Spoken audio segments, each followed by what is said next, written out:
सोचिए, कागज का एक छोटा सा टुकड़ा और उसमें पूरी की पूरी दुनिया। ये होता कैसे है? आज हम नक्शों के इसी जादू को समझने वाले हैं और इन कागज के टुकड़ों में छिपे उन रहस्यों को खोलेंगे जो हमें दुनिया का रास्ता दिखाते हैं। चलिए, एक सीधे से सवाल से शुरू करते हैं। ग्लोब तो हम सबने देखा है ना? पूरी धरती एक बॉल पर, बड़ा कमाल का लगता है।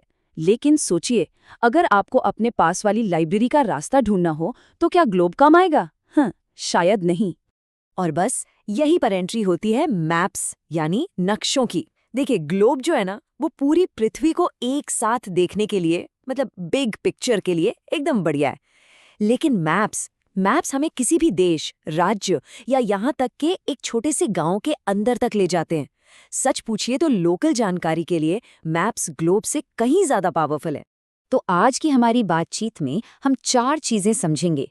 पहले तो ये कि मैप आखिर है क्या, फिर अपने काम के लिए सही मैप कैसे चुनें, इसके बाद मैप को पढ़ने का सीक्रेट कोड क्या है, और आखिर में एक मैप और एक ऐसे ही बनाए गए स्केच में क्या फर्क होता है।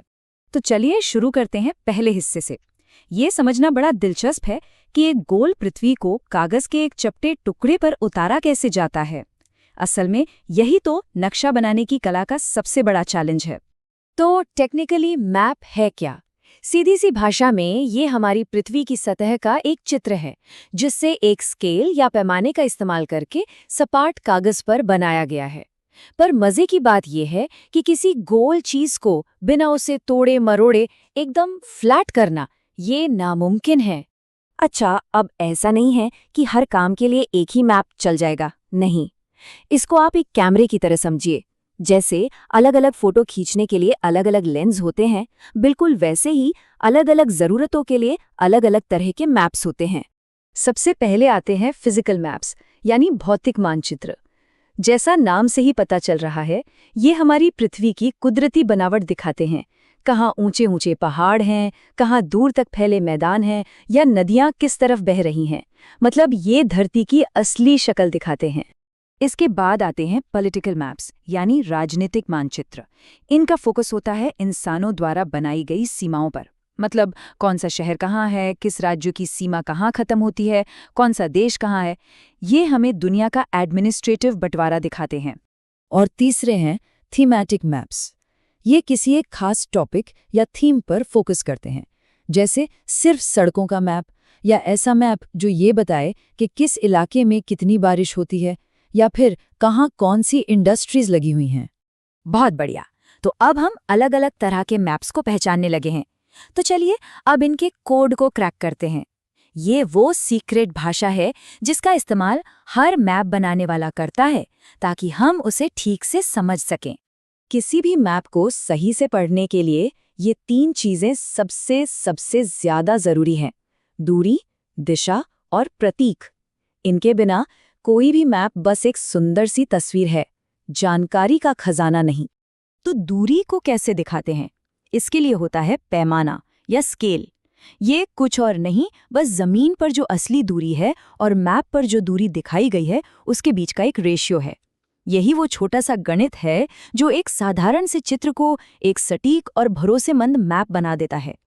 अब स्केल भी 2 तरह के होते हैं। एक होता है छोटे पैमाने वाला मैप।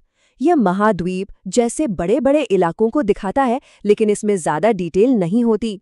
दूसरी तरफ बड़े पैमाने वाला मैप होता है जो किसी छोटे से गांव को भी बहुत ज्यादा डिटेल के साथ दिखाता है।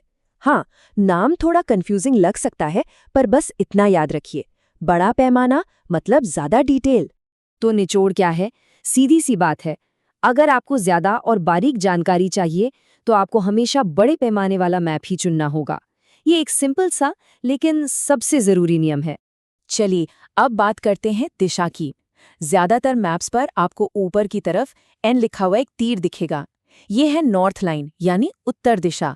और मजे की बात यह है कि एक बार हमें उत्तर का पता चल गया तो बाकी दिशाएं पूर्व, पश्चिम, दक्षिण ढूंढना बच्चों का खेल हो जाता है।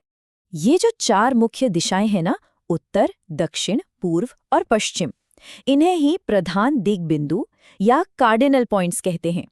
और एकदम सटीक लोकेशन के लिए इनके बीच की 4 और दिशाएं होती हैं, जैसे नॉर्थ ईस्ट, साउथ वेस्ट वगैरह। अब आते हैं कोड के तीसरे और आखिरी हिस्से पर, प्रतीक यानी सिंबल्स। अब जाहिर सी बात है, एक मैप पर आप असली इमारतें, सड़कें या पेड़ तो बना नहीं सकते, ये तो नामुमकिन है। इसीलिए मैप बनाने वाले अक्षरों, रंगों और चित्रों का इस्तेमाल करते हैं, जिन्हें हम प्रतीक कहते हैं। और सबसे कमाल की बात पता है क्या है? इन प्रतीकों को लेकर एक इंटरनेशनल अग्रीमेंट है। इन्हें रूढ़ प्रतीक या कन्वेंशनल सिंबल्स कहते हैं, और इसी वजह से मैप एक यूनिवर्सल भाषा बन जाते हैं, जिसे कोई भी दुनिया में कहीं भी समझ सकता है। रंगों का भी अपना एक फिक्स्ड कोड होता है।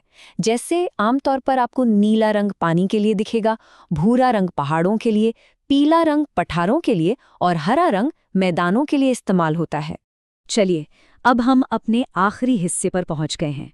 यहाँ हम ये समझेंगे कि एक प्रॉपर मैप एक स्केच और एक प्लान से कैसे अलग होता है। तो इनमें फ़र्क क्या है? देखिए, एक स्केच जो होता है वो याददाश्त के आधार पर बनाया गया एक रफ ड्राइंग है। इसमें स्केल का कोई लेना देना नहीं होता। वहीं दूसरी तरफ एक प्लान किसी छोटी सी जगह, जैसे एक कमरे का, बड़े पैमाने पर बनाया गया डिटेल्ड नक्शा होता है। मतलब घूम फिर कर बात फिर वहीं आ जाती है, असली हीरो तो स्केल ही है। तो हमने देखा कि मैप्स हमें दुनिया को समझने में मदद करते हैं, वे हमें फैक्ट्स दिखाते हैं। लेकिन आखिर में एक सवाल छोड़ जाता हूँ, सोचिएगा जरूर, क्या हम जो मैप चुनते हैं वो सिर्फ हमें दुनिया दिखाते हैं, या फिर दुनिया को देखने का हमारा नजरिया भी तय करते हैं?